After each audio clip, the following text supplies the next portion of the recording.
ایک صحابی رضی اللہ تعالیٰ عنہ آپ صلی اللہ علیہ وسلم کے دربار عالی میں حاضر ہوتے ہیں اور عرض کرتے ہیں یا رسول اللہ صلی اللہ علیہ وسلم مجھے ایک بات سے بہت پریشانی ہے۔ آپ صلی اللہ علیہ وسلم نے پوچھا بتاؤ کون سی پریشانی ہے؟ تو اس صحابی نے عرض کیا یا رسول اللہ صلی اللہ علیہ وسلم ہمیں جب بھی کوئی تھکاوٹ ہوتی ہے، کوئی پریشانی ہوتی ہے تو ہم کام کاج سے فارغ ہو کر جب آپ کے پاس آتے ہیں اور آپ کی زیارت کرتے ہیں تو ہماری تمام تکالیفیں، تمام پریشانیاں، تمام تھکاوٹیں دور ہو جاتی ہیں۔ لیکن میں نے سنا ہوا ہے کہ جب ہم جنت میں چلے جائیں گے تو جنت کے اندر ہر شخص کا اپنے اعمال کے مطابق درجہ ہوگا، تو آپ تو ہم سے اوپر والے درجے میں ہوں گے اور ہم نچلے درجے میں ہوں گے، ہمیں تو جنت میں آپ کا دیدار نصیب نہ ہوگا، جنت میں آپ کی زیارت نہیں ہوگی، تو ہمارے لیے تو یہ سب سے بڑی پریشانی ہے، ہمیں جنت میں پھر کیا لطف آئے گا، کیا مزہ آئے گا؟ آپ صلی اللہ علیہ وسلم نے اس صحابی کو ہنس کر کہا کہ اے صحابی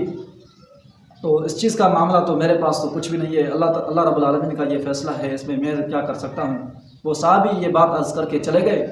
تھوڑی دیر ہی گزری تھی، اللہ رب العالمین نے حضرت جبرائیل علیہ السلام کو ایک پیغام دیا کہ جاؤ میرے محبوب صلی اللہ علیہ وسلم کو بتاؤ کہ المرء مع من احب، جس شخص کی جس کے ساتھ محبت ہوگی وہ اسی کے ساتھ ہوگا۔ حضرت جبرائیل نے آپ صلی اللہ علیہ وسلم کو جب یہ پیغام دیا، آپ صلی اللہ علیہ وسلم نے فوراً صحابی کو بلایا اور کہہ دیا کہ میرے پاس ابھی یہ پیغام آیا ہے، المرء مع من احب، جو شخص جس کے ساتھ محبت کرتا ہے وہ اسی کے ساتھ ہوگا، اس کا معاملہ بھی اسی کے مطابق ہوگا۔ تو صحابہ اکرام رضوان اللہ اجمعین فرماتے ہیں کہ ہمیں زندگی کے اندر ایمان لانے کے بعد اگر کوئی دوسری خوشی ہوئی تو اس حدیث سے ہوئی کہ ہم جنت میں بھی آپ صلی اللہ علیہ وسلم کے ساتھ ہوں گے۔ دیکھو بھائی کتنی بڑی محبت ہے، کتنا بڑا پیار ہے صحابہ کا حضور علیہ السلام کے ساتھ۔ ہم بھی اگر چاہتے ہیں کہ ہمیں بھی اللہ رب العالمین کی رضا نصیب ہو جائے، حضور صلی اللہ علیہ وسلم کا ہمیں زیارت نصیب ہو جائے، جنت میں حضور بھی ہمارے ساتھ ہو، تو ہمیں بھی کیا کرنا ہوگا بھائی؟ المرء مع من احب، ہمیں بھی حضور علیہ السلام کے ساتھ محبت کرنی ہوگی۔ ہماری محبت تو حضور علیہ السلام سے تب ثابت ہوگی جب ہم آپ صلی اللہ علیہ وسلم کی مکمل فرما برداری کریں گے۔ دیکھو نا صحابہ اکرام رضوان اللہ اجمعین وہ حضور علیہ السلام کی ہر چیز میں اتباع کرتے تھے، فرما برداری کرتے تھے، لیکن ان کو دیکھو چھوٹی سی بات جس کے بارے میں صحابی کہتے ہیں کہ ہمیں تو جنت میں اور پریشانی ہوگی، کہ ہمیں جنت میں کیا لطف آئے گا کہ اگر حضور علیہ السلام ہمارے ساتھ نہ ہوں۔ آپ نے ان کو خوشخبری دے دی کہ تم جنت میں بھی میرے ساتھ ہوگے۔ ویسے تو سارے صحابہ حضور علیہ السلام کے ساتھ محبت کرنے والے تھے، حضور علیہ السلام سے پیار کرنے والے تھے، وہ تو حضور کے دیوانے تھے، عاشق تھے، لیکن سب سے زیادہ جو حضور علیہ السلام سے محبت کرنے والا تھا، سب سے زیادہ عاشق تھا، وہ آپ کا سب سے پہلا صحابی حضرت ابوبکر صدیق رضی اللہ تعالیٰ عنہ تھے۔ وہ کیسے؟ ایک دفعہ حضور صلی اللہ علیہ وسلم نے صحابہ کی جماعت کے اندر فرمایا کہ مجھے 3 چیزیں سب سے زیادہ پسندیدہ ہیں، محبوب ہیں۔ سب سے پہلی چیز خوشبو، دوسری نمبر نیک بیوی، تیسری نمبر آپ صلی اللہ علیہ وسلم نے فرمایا نماز۔ آپ نے فرمایا کہ یہ 3 چیزیں مجھے بہت پسند ہیں، تو حضرت ابوبکر صدیق بھی کھڑے ہو کر عرض کرنے لگے یا رسول اللہ مجھے بھی 3 چیزیں سب سے زیادہ پسندیدہ ہیں، پیاری ہیں۔ آپ نے فرمایا کون کون سی؟ تو حضرت ابوبکر صدیق نے کہا سب سے پہلی چیز آپ صلی اللہ علیہ وسلم کا چہرہ انور دیکھتے رہنا، آپ کی زیارت کرتے رہنا، نمبر دوسری چیز اپنا مال آپ پر خرچ کرتے رہنا، اور تیسری چیز میری بیٹی آپ کے نکاح میں ہونا، اور الحمدللہ میں ان 3 چیزوں کو پورا کر رہا ہوں۔ تو بتاؤ ان 3 چیزوں کا حقیقی محور کون بنتا ہے؟ یہ 3 چیزوں کا حضرت ابوبکر نے جو نام لیا تو اس کا محور آپ صلی اللہ علیہ وسلم خود بنتے ہیں۔ آپ صلی اللہ علیہ وسلم کے بارے میں صدیق اکبر نے فرمایا کہ مجھے یہ 3 چیزیں محبوب ہیں، نمبر 1 میں آپ کا چہرہ انور دیکھتا رہوں، زیارت کرتا رہوں، اور دوسری چیز میں اپنا سارا مال خرچ کرتا رہوں تمہارے راستے میں، تمہارے حکم پر، اور تیسری چیز یہ ہے کہ میری بیٹی تمہارے نکاح میں ہو، اور یہ چیز بھی حضرت ابوبکر صدیق نے اپنی حیات میں پوری کر دی۔ دیکھو بھائی کیسا حضرت ابوبکر صدیق کا عشق تھا نبی علیہ السلام کے ساتھ۔ ایک اور روایت مجھے یاد آ گئی، حضرت ابوبکر رضی اللہ تعالیٰ عنہ غزوہ تبوک کے موقع پر آپ صلی اللہ علیہ وسلم نے اعلان فرمایا کہ جو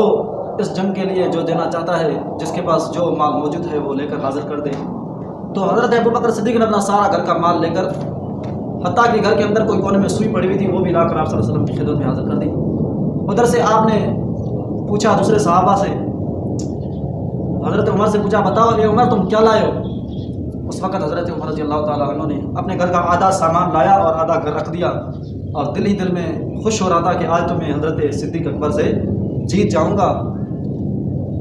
حضرت عمر نے عرض کیا یا رسول اللہ آدھا مال گھر کے لیے چھوڑ آیا ہوں، آدھا مال غزوہ تبوک کے لیے لے کر آیا ہوں۔ تو آپ صلی اللہ علیہ وسلم نے فرمایا اے ابوبکر تم کیا لائے ہو؟ حضرت ابو بکر نے عرض کیا یا رسول اللہ گھر میں جو کچھ تھا سب کچھ لے کر آپ کی خدمت میں حاضر ہوں سوائے اللہ اور اس کے رسول کا نام گھر میں چھوڑے اور کچھ بھی نہیں۔ دیکھو بھائی کتنی بڑی حضور علیہ السلام کے ساتھ اس کی محبت ہے، پیار ہے، اپنے گھر کے اندر کچھ بھی نہیں رکھتا سوائے اللہ اور اس کے رسول کے نام کے علاوہ۔ حضرت عمر رضی اللہ تعالیٰ عنہ نے اس چیز کو تسلیم کیا کہ میں صدیق اکبر سے کبھی نہیں جیت سکتا۔ تو یہ کیا تھا؟ انسان اپنا مال کس جگہ خرچ کرتا ہے؟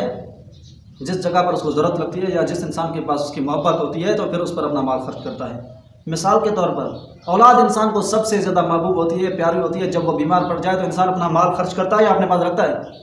جو کچھ مال ہوتا ہے وہ خرچ کر دیتا ہے، کہتا ہے کسی طرح میری اولاد کی صحت واپس لوٹ آئے۔ تو میرے عزیز دوستو، حضرت صدیق اکبر اپنا مال اس لیے خرچ کرتے تھے کہ اس کو بھی حضور علیہ السلام کے ساتھ محبت تھی، پیار تھا۔ اس لیے اتنی محبت تھی، اتنا پیار تھا کہ ایک روایت کے اندر آتا ہے آپ صلی اللہ علیہ وسلم جب مکہ سے ہجرت کر رہے تھے،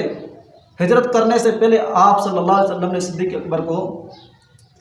اس بات سے آگاہی کر دی تھی کہ عنقریب ہمیں ہجرت کا حکم ہوگا، میں اور آپ اکٹھے سفر کریں گے، ہجرت کے لیے مدینہ طیبہ روانہ ہوں گے۔ تو حضرت ابوبکر صدیق رضی اللہ تعالیٰ عنہ نے اس دن سے لے کر رات کو آرام کرنا چھوڑ دیا۔ حضرت عائشہ صدیقہ رضی اللہ تعالیٰ عنہ فرماتی ہیں کہ میں نے اپنے والد محترم سے خود سنا تھا، میرے والد جس دن سے آپ صلی اللہ علیہ وسلم نے اس کو ہجرت کا کہہ دیا تھا، اس نے اس دن سے لے کر آرام کرنا رات کو چھوڑ دیا۔ آپ صلی اللہ علیہ وسلم ہجرت والی رات آئے، دروازہ کھٹکھٹایا، حضرت ابوبکر صدیق فوراً حاضر ہوئے۔ آپ نے کہا کہ اے ابوبکر کیا تم نے نیند نہیں کی؟ حضرت ابوبکر صدیق نے کہا یا رسول اللہ کیسے نیند کرتا، مجھے اس دن سے ہی فکر تھا کہ آپ میرے پاس ضرور آئیں گے، اس لیے میں نے کہا ہو سکتا ہے کہ آپ کے حکم میں مجھے تھوڑی سی لیٹ ہو جائے، میں نیند کی وجہ سے تھوڑا دیر کر دوں اور آپ کی ناراضگی ہو جائے تو یہ مجھ سے کبھی گوارا نہیں ہوگا، اس لیے میں نے نیند بھی کرنا چھوڑ دی ہے۔ اور حضرت ابوبکر صدیق رضی اللہ تعالیٰ عنہ آپ صلی اللہ علیہ وسلم کی ہجرت کے ساتھی ہیں، آپ صلی اللہ علیہ وسلم کو ہجرت کے ساتھ لے کر آ رہے ہیں، راستہ بھی بتا رہے ہیں۔ آپ صلی اللہ علیہ وسلم کو غار ثور کے اندر لائے۔ اب غار ثور حضرت ابوبکر صدیق آپ کے ساتھی ہیں، آپ صلی اللہ علیہ وسلم کو تھکاوٹ تھی، آپ نے غار ثور کے اندر ابوبکر صدیق کی گود میں اپنا سر مبارک رکھ کر نیند کرنا۔ اب آپ صلی اللہ علیہ وسلم نیند کر رہے ہیں اور آپ کا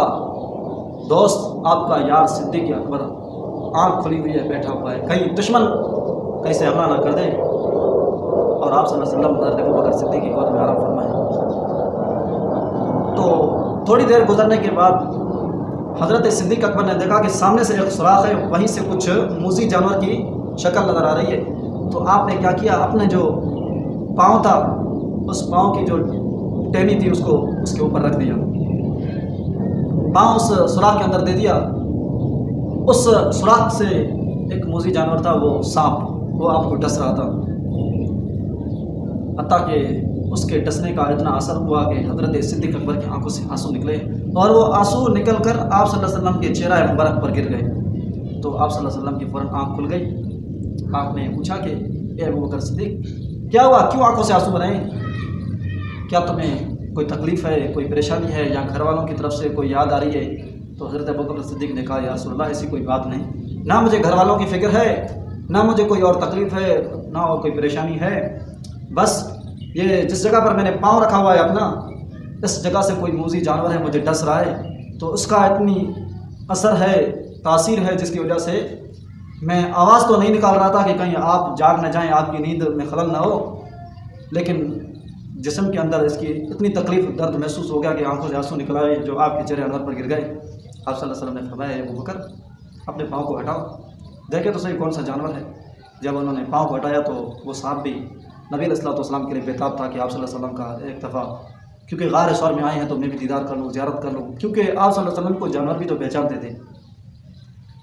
آپ تو سب کے لیے نبی تھے نا، صرف انسان ذات کے لیے نہیں، ہر جانور کے لیے، نباتات کے لیے، جمادات کے لیے، زمین و آسمان سب کے لیے آپ صلی اللہ علیہ وسلم نبی بن کر آئے، رحمت للعالمین بن کر آئے۔ تو آپ صلی اللہ علیہ وسلم نے اس وقت حضرت ابوبکر صدیق کے اس پاؤں کو اپنی لعاب مبارک لگائی تو وہ سارا اثر ختم ہو گیا، حضرت ابوبکر کی کیفیت پہلے والی بن گئی، صحت والی۔ تو میرے عزیز دوستو، یہ کیا تھا، حضرت ابوبکر صدیق کی حضور علیہ الصلوۃ والسلام کے ساتھ محبت تھی، پیار تھا، اس لیے آپ صلی اللہ علیہ وسلم کی محبت کے لیے وہ ہر چیز پر داؤ لگانے کے لیے تیار تھے، ہر چیز قربان کرنے کے لیے تیار تھے۔